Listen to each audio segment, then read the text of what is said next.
नमस्कार, आरएन टिभीमा हार्दिक स्वागत छ। म दीप सञ्चनाल। तिहारको तेस्रो दिन आज घर घरमा कुकुरलाई पूजा गरी मिठा खानेकुरा दिई कुकुर तिहार मनाइरहेछ।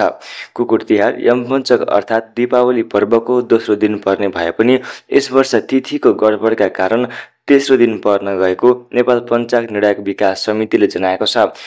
समितिका सदस्य एवं वाल्मीकि विद्यापीठ धर्मशास्त्र विभागका अध्यक्ष प्राध्यापक डाक्टर देवमणि भट्टराई नरक चतुर्दशी र कुकुर तिहार सूर्योदय कालमा चतुर्दशी भएको दिन मनाउनु पर्ने बताउँछन्।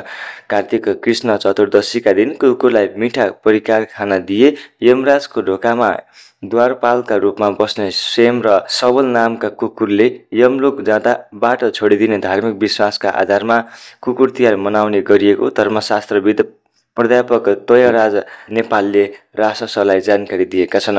मनवन्त्रको कुलमा जन्मिएको कुकुरले धर्मराज युधिष्ठिरलाई स्वर्ग यात्रामा समेत साथ दिएको धार्मिक विश्वास छ। कुकुरलाई यज्ञपालक र सुरक्षामा भरपर्दो घरपालुवा जनावरको रूपमा लिइन्छ।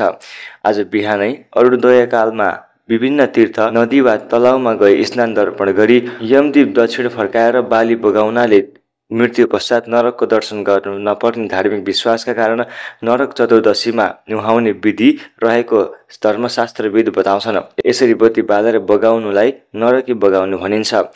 यमपञ्चक अर्थात् तिहारका 5 दिन तिलको तेल लगाएर स्नान गर्ने प्रचलन छ। यसो गरेमा शरीर स्वस्थ हुने आयुर्वेदिकका चिकित्सक डाक्टर वंशदीप शर्मा खरेलले बताउँछन्।